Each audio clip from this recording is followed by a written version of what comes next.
नायाब है ए खुदा तेरी कुदरत भी।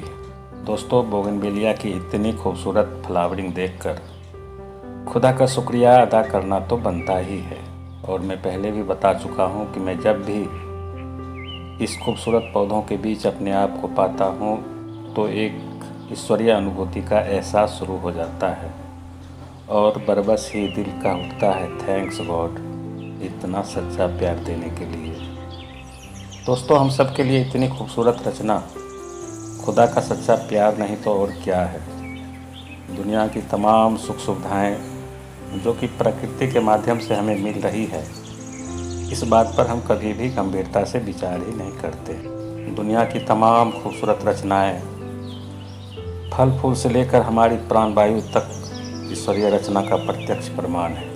लेकिन हम इंसान इस गलतफहमी में जीते हैं कि सब कुछ हमारा किया धरा है। दोस्तों, इंसान की फितरत ही कुछ ऐसी होती है, कुछ लगा दिया, कुछ बना दिया, कुछ कर दिया तो खोपड़ी साथ में आसमान पे चली जाती है और भूल जाते हैं कि सब कुछ उस मालिक का किया धरा है।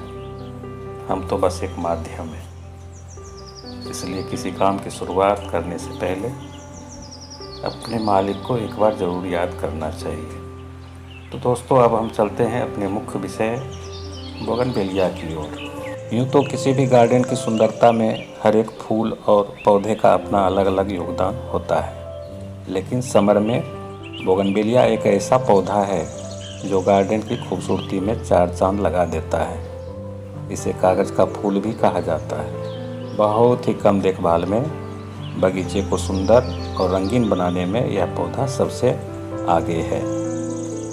और गार्डन की सुंदरता के लिए कुछ इस तरह का आर्टिफिशियल पशु पक्षी भी हमारे गार्डन की खूबसूरती में चार चांद लगा देते हैं। साथ ही समर सीजन में बोगनवेलिया का साथ देने के लिए अपनी खूबसूरत पत्तों से लवरेज ये कोलियस प्लांट भी अपनी खूबसूरती में किसी से कम नहीं है।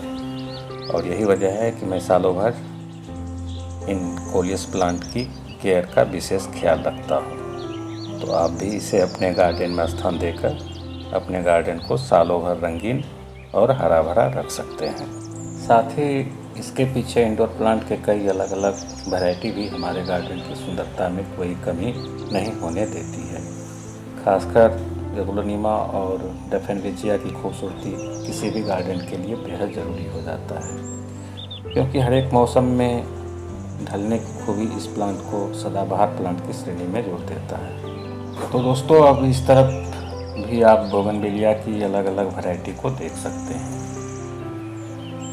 विंटर की तमाम खूबसूरत फूल और पौधे जब हमारा साथ छोड़ देते हैं तो ऐसे में बोगनवेलिया प्लांट अपने कई रंगों के साथ हमारे स्वागत में अपनी दामन को फैलाए खड़ी होती है। बस ज़रूरत इस बात की है कि आप इन्हें भी अपने गार्डन में जगह दें। और यही वजह है कि मेरे गार्डन में बोगनवेलिया की ढेर सारी प्लांट है।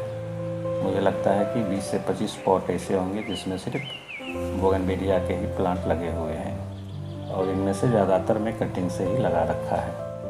कुछ पॉट ऐसे हैं जिसमें एक नहीं 3-3 प्लांट हैं जो अलग अलग कलर में हैं। तो इस तरह हमारी तैयारी ऐसी होती है कि विंटर के बाद समर के लिए हमें सोचना नहीं पड़ता है। और ये तमाम अलग अलग कलर के बोगनवेलिया हमारे गार्डन की खूबसूरती में कोई कमी महसूस होने नहीं देती है।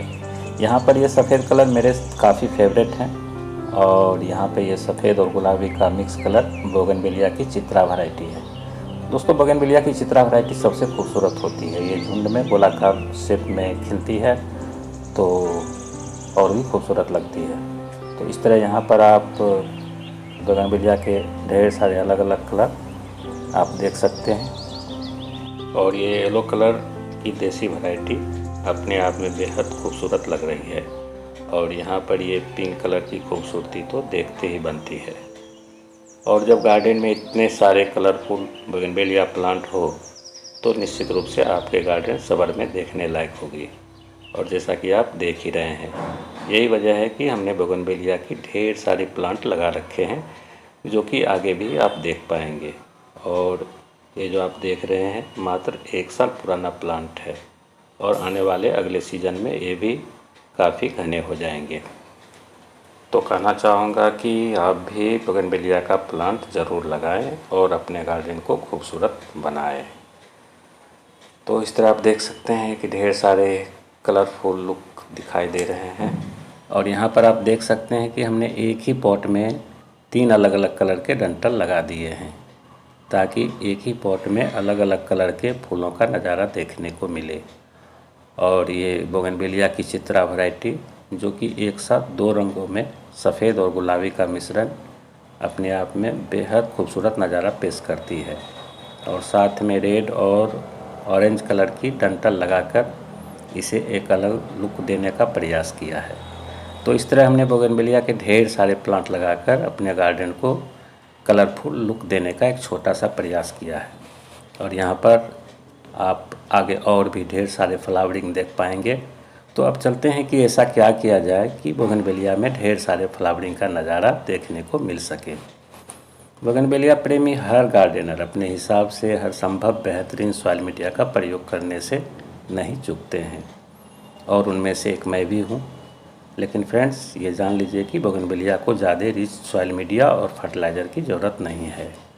बस इतना ख्याल रखें कि सॉइल मीडिया वेल ड्रेन हो, और इसके लिए बराबर मात्रा में मिट्टी, बालू और कोई भी कंपोस्ट मिलाकर लगा दें। वैसे मैं वर्मी कंपोस्ट यूज़ करता हूँ। तो इस तरह ये तीनों बराबर मात्रा में मिलाकर इसकी सॉइल मीडिया तैयार करते हैं। हाँ, अगर राइस हस्क मिल जाए तो सोने पे सुहागा होगा। क्योंकि ये जल्दी मिलता नहीं है, इसलिए सिंपल तरीका ही बताना चाहूँगा। हाँ, अगर मिल जाए तो इन्हें भी बराबर मात्रा में मिला दें। इस तरह सॉइल मीडिया बनाने के बाद पॉट के हिसाब से नीम डस्ट, बोन डस्ट और फंगीसाइड ज़रूर ऐड करें। जैसे कि 10 से 12 इंच के पॉट में 1 मुट्ठी नीम डस्ट, 1 चम्मच बोन डस्ट और 1 चम्मच फंगीसाइड सॉइल मीडिया में मिलाकर प्लांट को रिपोर्ट कर देने के बाद भरपूर पानी देकर छोड़ देना चाहिए। और मौसम के हिसाब से इसे सिर्फ पानी देते रहें, ताकि ये स्वस्थ रहे और मस्त रहे। अब हमें इस बात का ख्याल रखना ज़रूरी होता है कि इसके फ्लावरिंग का टाइम क्या होता है। अगर यहाँ पर आप चूक गए तो मनपसंद फ्लावरिंग नहीं देख पाएंगे। तो जैसा कि आप सभी को पता ही होगा कि ये प्लांट स्प्रिंग सीजन के साथ खिलना शुरू हो जाती है, यानी कि 15 फरवरी के बाद मार्च आते आते इसमें फ्लावरिंग आ जाती है। तो दोस्तों, बताना चाहूँगा कि मैं ऐसा क्या करता हूँ कि इस तरह की फ्लावरिंग मेरे प्लांट में देखने को मिल रही है। जैसा कि हमें पता होना चाहिए कि समर की शुरुआत यानी 15 फरवरी के बाद से इसमें फ्लावरिंग की तैयारी शुरू हो जाती है और मार्च आते आते ये फूलों से लद जाती है। तो हमारे जितने भी पहले से लगे हुए प्लांट हैं, इसकी प्रूनिंग फरवरी की शुरुआत में ही कर देते हैं। अच्छी फ्लावरिंग के लिए प्रूनिंग बहुत ज़रूरी है। साथ ही प्रूनिंग करने से पौधे घने भी हो जाते हैं, और जितने घने होंगे उतनी फ्लावरिंग देखने को मिलेगी। तो जो सबसे पहला काम है वो है फरवरी की शुरुआत में ही प्लांट की प्रूनिंग अपने हिसाब से कर दें।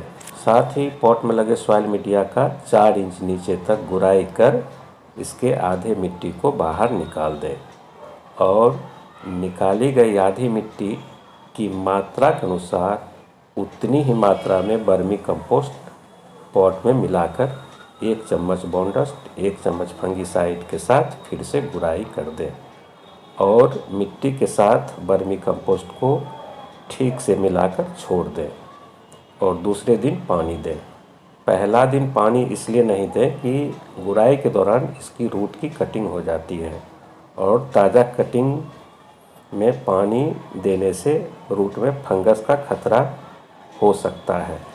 तो रिस्क लेने की कोई ज़रूरत नहीं है। दूसरे दिन पानी देने से कोई हर्ज नहीं होगा। और इस तरह दूसरे दिन पानी देने के बाद हमें इसकी फ्लावरिंग के लिए 1 माह का इंतज़ार चाहिए। इस 1 माह के बीच हमें इसके ज़रूरत के हिसाब से पानी देते रहना चाहिए, और ख्याल रहे कि जब तक सॉइल पूरी तरह ड्राई नहीं हो जाता तब तक पानी नहीं दें, और जब भी पानी दें तो उसके साथ वर्मी कंपोस्ट 1 मुट्ठी ज़रूर मिला दें, यानी कि सादा पानी नहीं देकर वर्मी कंपोस्ट का लिक्विड फर्टिलाइज़र देते रहें। इस तरह 15 दिन पूरे हो जाने के बाद अब हमें थोड़ा केमिकल फर्टिलाइज़र का यूज कर लेना चाहिए, क्योंकि फ्लावरिंग के लिए प्लांट को भरपूर पोटेशियम की ज़रूरत होती है। तो इसके लिए पॉट के हिसाब से, जैसे कि 10 इंच के पॉट हैं तो DAP के 10 दाने, 12 इंच के पॉट हैं तो DAP के 12 दाने पॉट के किनारे चारों तरफ एक निश्चित दूरी पर डालकर गुड़ाई कर पानी डालकर छोड़ दें और 1 सप्ताह तक पानी के साथ कोई भी फर्टिलाइज़र यूज ना करें। और इस तरह जब 1 सप्ताह पूरा हो जाए तब पानी के साथ NPK 19-19-19 जो कि एक बैलेंस केमिकल फर्टिलाइज़र है, 1 लीटर पानी में 1 चम्मच NPK 19-19-19 मिलाकर पॉट में डाल दें और पुनः 1 सप्ताह तक किसी तरह का फर्टिलाइज़र यूज ना करें। और 1 सप्ताह पूरा होने के बाद पुनः 1 लीटर पानी में आधा चम्मच पोटाश डालकर पॉट में डाल दें और उसके बाद किसी भी तरह का फर्टिलाइज़र यूज ना करें। और कुछ दिन के बाद आप पाएंगे कि बोगनवेलिया में फ्लावरिंग आना शुरू हो गई है। और फ्लावरिंग आने के बाद फिर कोई फर्टिलाइज़र यूज ना करें, बस सॉइल मीडिया की नमी का ख्याल रखें और उसके हिसाब से पानी देते रहें। तो फ्रेंड्स, मैं इसी तरह सॉइल मीडिया और फर्टिलाइज़र यूज कर बोगनवेलिया से ढेर सारे फ्लावरिंग ले पाता हूँ, जो कि आपके सामने है। तो आशा करता हूँ कि आपको ये मेरा वीडियो ज़रूर पसंद आएगा और आप मुझे लाइक और सब्सक्राइब कर बेल आइकन को ज़रूर दबाएं, ताकि मेरे आने वाले वीडियो का नोटिफिकेशन आप तक पहुंचता रहे। वॉच करने के लिए आपका बहुत बहुत धन्यवाद।